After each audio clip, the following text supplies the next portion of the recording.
Hey, in this video, what I'm going to show you is an easy way to propagate willow. Okay, willow is an excellent tree. You have beautiful weeping willow, and then you have many other different kinds of willow that stabilize banks, that do well in many different places if there's moisture.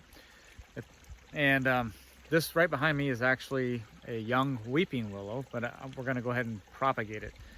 So I'm going to show you that process. All right, so first I want to talk about, what type of material do we want to take for propagation.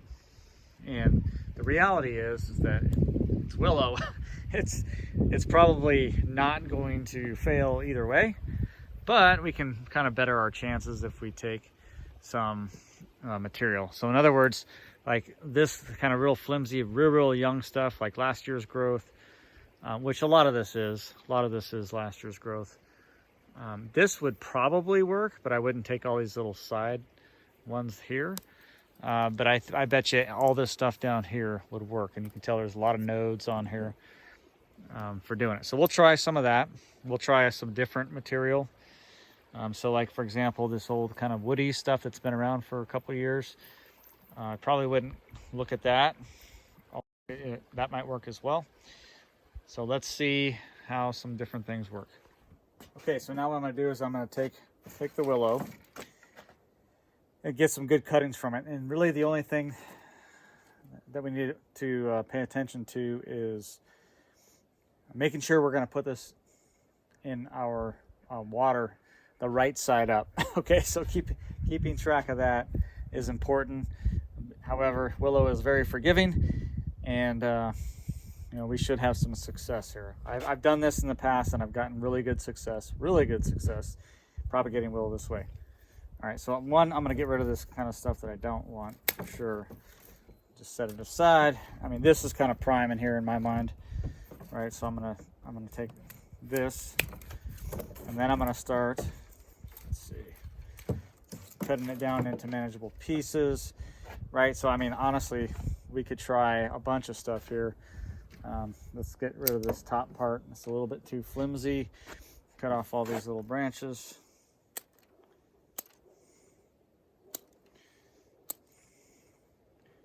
I mean, heck, those might even do it too, but I've got so much material here, and I'm not propagating this from a nurseryman standpoint. This is just for our own property here.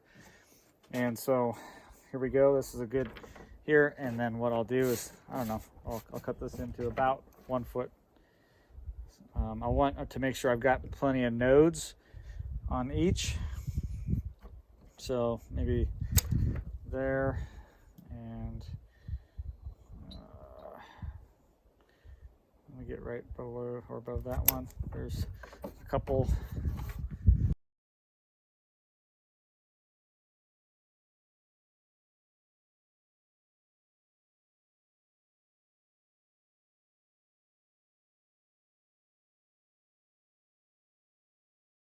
I'm going to take the willow and I'm going to put it in water.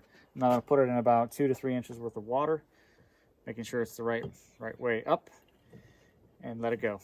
Okay, same thing with the McKenzie. Put it in water, 2 to 3 inches, and then let it go. Now with this, the cool thing about willow is that it has its own inherent rooting properties, okay, rooting hormones that are in willow. In fact, you can make rooting hormone to help other propagation using willow. In fact, maybe I'll do a video on that someday. But for me, as just a home grower, this is how I propagate willow.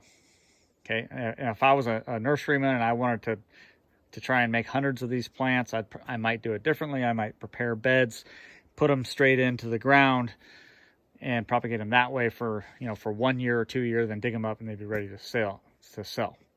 Okay, but for us, I like to watch it, and what I'll do now is I'm going to put this in. I'm going to put them in our grow area where we're growing seeds out and plants and things where we're propagating. In that regard, and then once the weather warms up a bit more, these will come outside. Once we start getting rooting down below, I might spread these out a little bit. I might put them in multiple containers. Otherwise, this becomes a tangled mass and mess of roots that make it very difficult to transplant into soil. Okay, the last thing I'm going to do is I'm going to label these. Okay, Weeping Willow and Mackenzie Willow to make sure they don't get messed up. It has been 3 days, and we already start to have some nodules forming, some root nodules forming around there. And then let me see if I can point this out. Right there, we have our first root that is popping out. And that's the Weeping Willow. Okay, and then on the Mackenzie Willow, we have, again, all those nodules starting to form.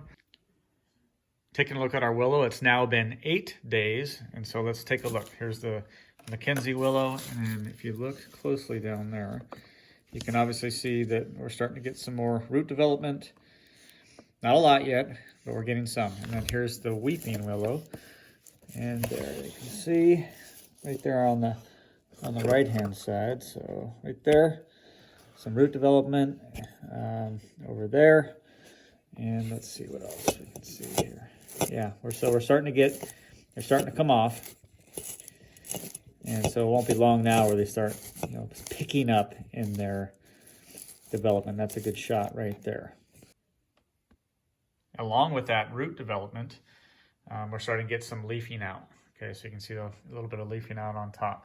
Now, again, that's not assurance that these are going to take or make it. I mean, what we really want is the root development, right? So these, even if they develop no roots, they have enough energy in them where they might leaf out and then die.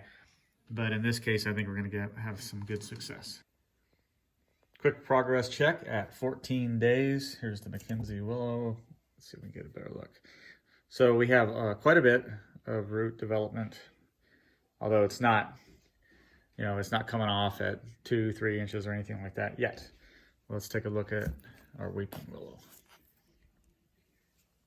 Okay, now we are getting quite a bit of root development here, and we're definitely getting, a couple inches at least on this, and in some cases, maybe a touch more. Okay, it's been 20 days, and you can see how much these willow have leafed out, especially the Weeping Willow. Mackenzie is also, but if you look, there's a pretty significant difference in the rooting action of the Mackenzie Willow. It's still good, but not nearly as significant as the Weeping Willow. So now I'm going to show you how I pot it up.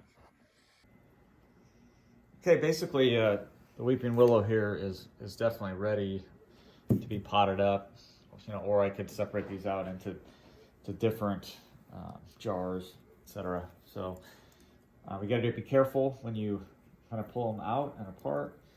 Usually if you bring a few out at the same time, that's good. So you can see there, let's see, those root structures.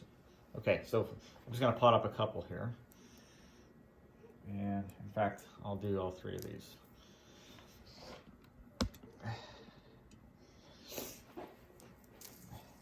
So we take this one, for example.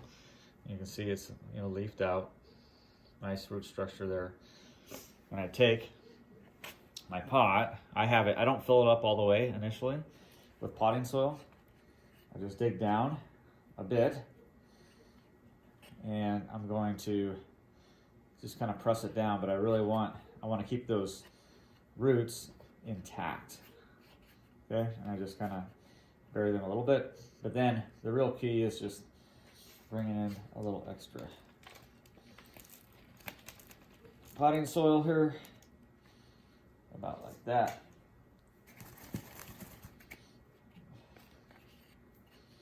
Okay, and then a little bit of tamping. Okay, and it won't take long. It will not take long for that those roots to expand. They have the room now, and this will become solid pretty quick. And then I just continue that process for all of these, and then. So let me just show you. Here's a few now that are now in place. They're out here on our deck, and they'll be nurseryed over here until the fall, and then they'll go in the ground. But I also wanted to show you But this is one that we did last year. Okay, that was supposed to go in the ground last fall, but never made it into the ground. And you can see, I mean, it is a, I don't know, a 4 to 5 foot tree, a weeping willow, that will go in the ground, but in fact, I should probably put it in the ground now. But either way, there you go. There's propagating willow, simple and easy.